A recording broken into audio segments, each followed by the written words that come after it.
सिया राम राजा प्रताप भानु कथे मुनिराज एक एक हजार ब्राह्मण समाज में कैसे ढंग के भोजन करा पहू, ये कैसे संभव हो ही, मोला कोई उपाय बताओ। कहे सिया राम।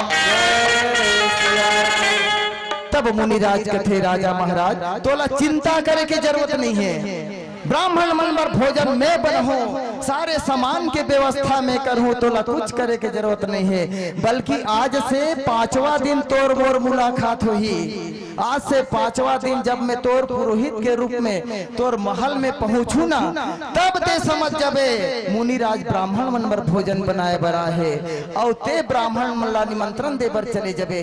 तोर आवत ले ब्राह्मण मन पर भोजन बना के रखूं, जब मैं निकाल के देहूं ना, तुमन दोनों भाई अपन हाथ से ब्राह्मण समाज ला परोस बस देना। ब्राह्मण मन के आशीर्वाद से पूरा ब्रह्मांड में तुम्हारे छत्र राज्य चली। ते सोचत होगे कि मुनि राज के रूप में ही, पर सोच ले मैं मुनि राज के रूप में नहीं आऊं। अगर मैं मुनि राज के रूप में आऊं तो तोर महल के रवैया वाला संदेह हुई कि मुनि राज का बरा है। तेकर से ती तोर पुरोहित के रूप बना के हूं आज से 5वां दिन। ये बात लते मत भुलाबे। कहे सिया राम।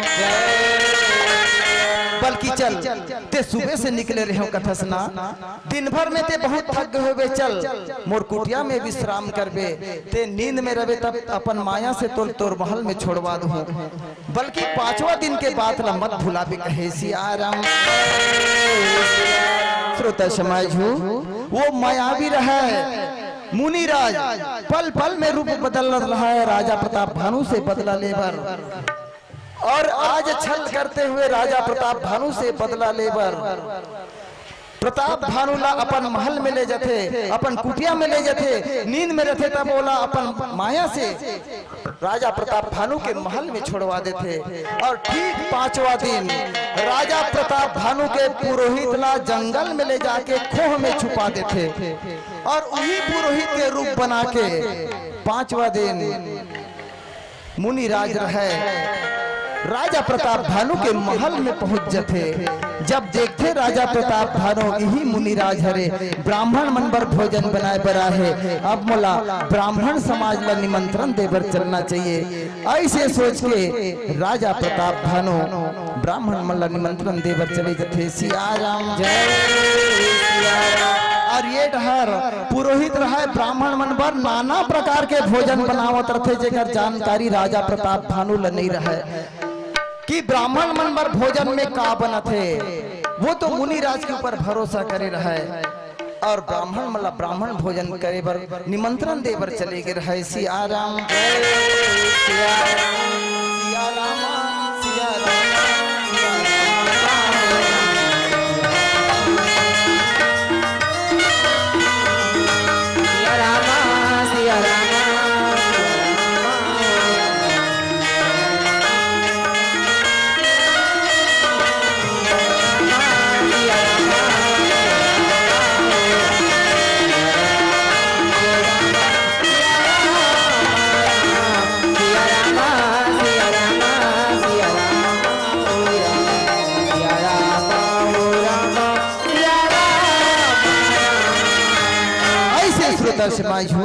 कत्ता खुशी के दिन रहे, राजा प्रताप भानु और भाई हरिमर्दन के साथ में ब्राह्मण समाज ला निमंत्रण देके अपन महल में ले आके सुभासन में बिठावन लगे। सिया राम। और ये ढर मुनिराज के कहने के अनुसार पुरोहित रहे भोजन बना के निकाल के देवत है, और मुनिराज के कहने के अनुसार राजा प्रताप भानु और भाई हरिमर्दन अपन हाथ से ब्राह्मण समाज ला बड़ा सुंदर परोसते। कहे सिया राम। और वही गा समय के बेरा में हो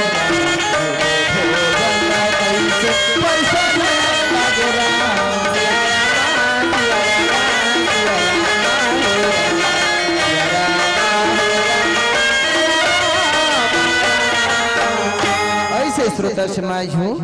आज प्रताप भानु और भाई हरिमर्दन मुनिराज के कहने के अनुसार ब्राह्मण समाज ला बुला के अपन महल में ब्राह्मण भोजन कराए बर बिठा के बड़ा सुंदर भोजन ला परोसे रथे श्रोता समाज हो। और जैसे भोजन ला ग्रहण करने ही वाला रहे वही समय काल के तू राक्षस आकाश मार्ग में जोर से चिल्ला देते कि वो ब्राह्मण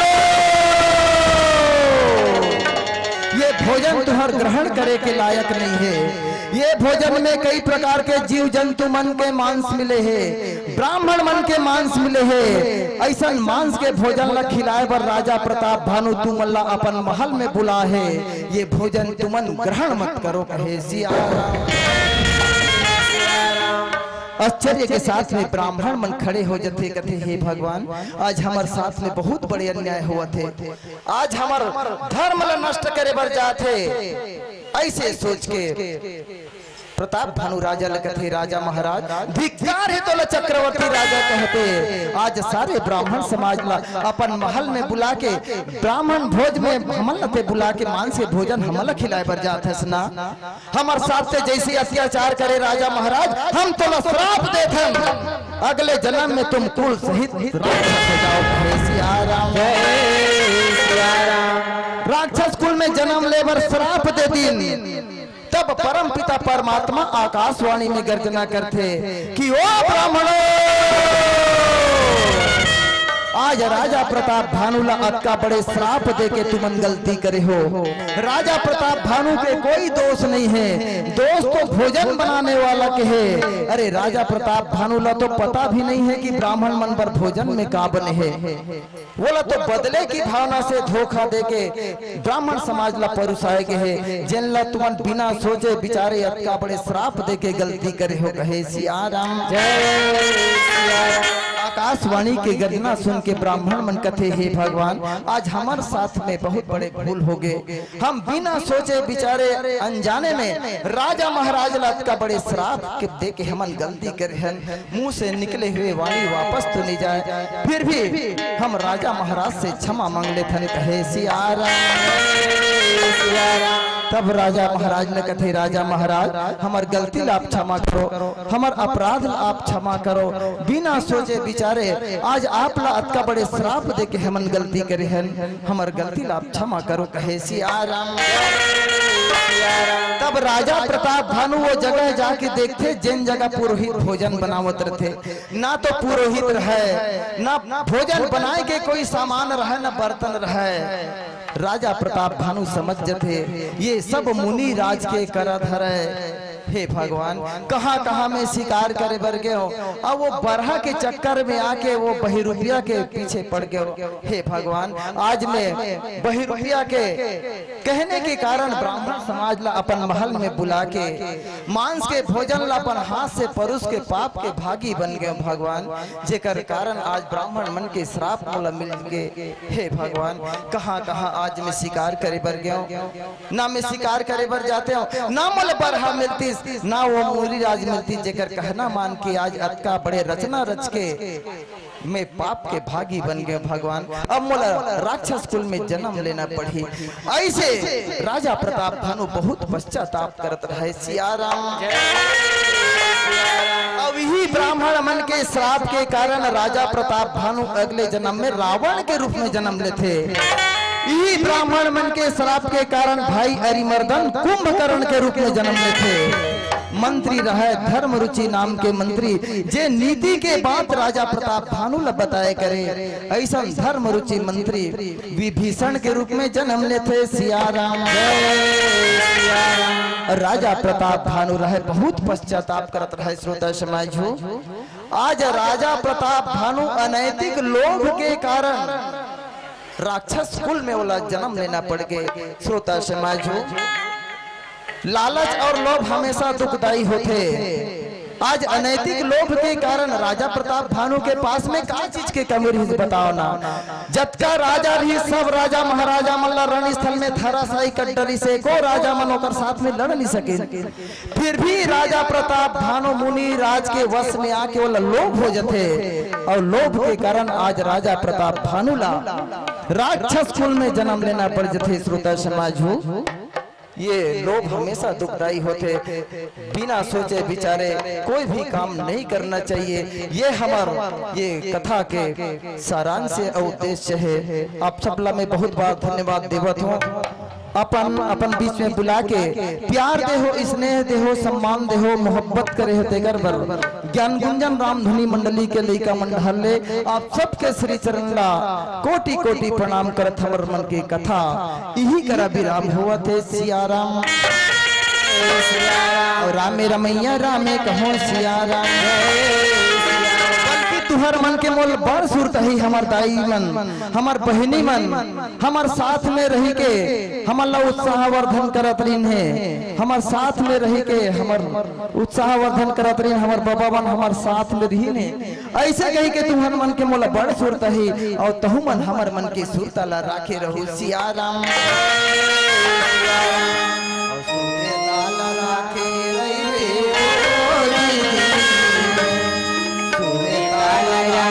बहुत सुंदर प्रस्तुति बहुत जोरदार प्रस्तुति हमारे बीच में हम ज्ञान गुंजन राम धुनी मंडली राम बोलो मेरा डोंडी जोरदार ताली बजाएंगे। इतने दूर से चल करके हमारे ग्राम लोहरसी के नौधर धाम में अपनी गर्मा में वस्तु प्रदान करके हमारे ग्राम लोहरसी को गौरवान्वित किए हैं। ऐसे गर्मा में प्रस्तुति हमारे ग्राम लोहरसी के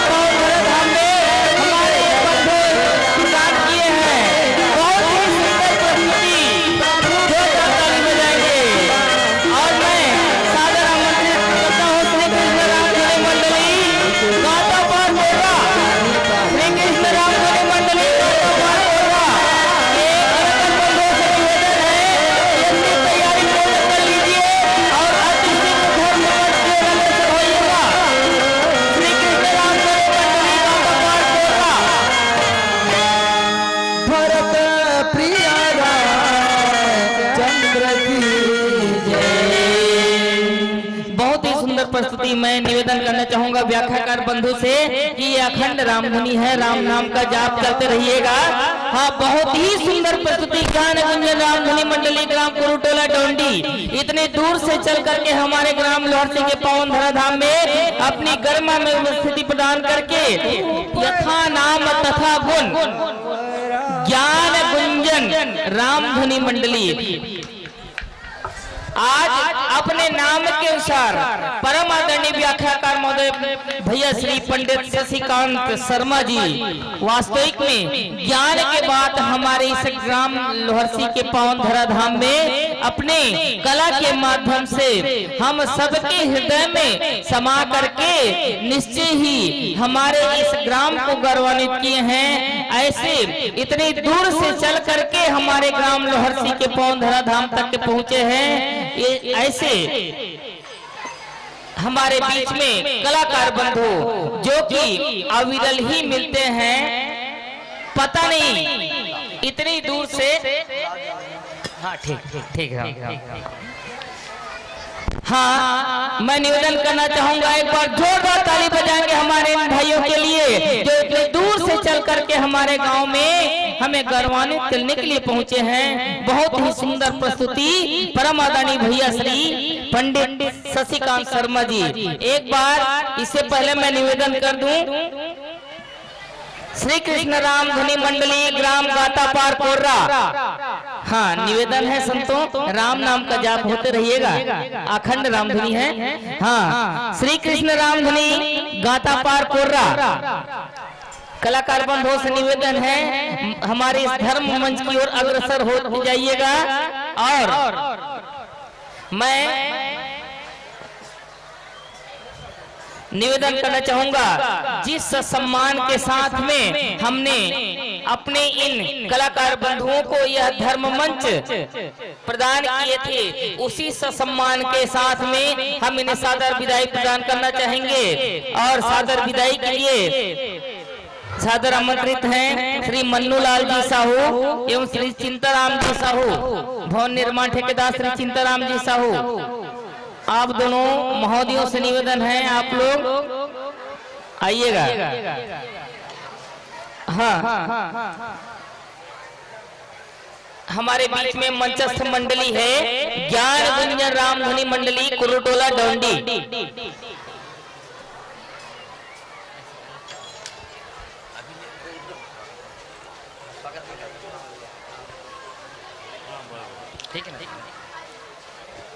हाँ, मैं एक बार पुनः निवेदन करना चाहूंगा, श्री कृष्ण राम धनी मंडली गाता पार कोर्रा, मैं एक बार हमारी मंचस्थ कलाकार बंधुओं से निवेदन करना चाहूंगा, थोड़ा सा इंतजार कीजिएगा, मंच को खाली न कीजिएगा, थोड़ा सा इंतजार कीजिएगा, मंच तक के मंचस्थ होने दीजिएगा। उसके पश्चात आपको सादर विदाई है। और हमारे इन कलाकार बंधुओं ने जैसे अनुपम प्रस्तुति हमारे इस दर्शक दीर्घा को प्रदान किए हैं, और इस उद्देश्य के साथ कि राम नाम का प्रचार प्रसार करना, निश्चय ही साधुवाद मित्रों, आपने प्रभु रामचंद्र जी के नाम को जनमानस तक के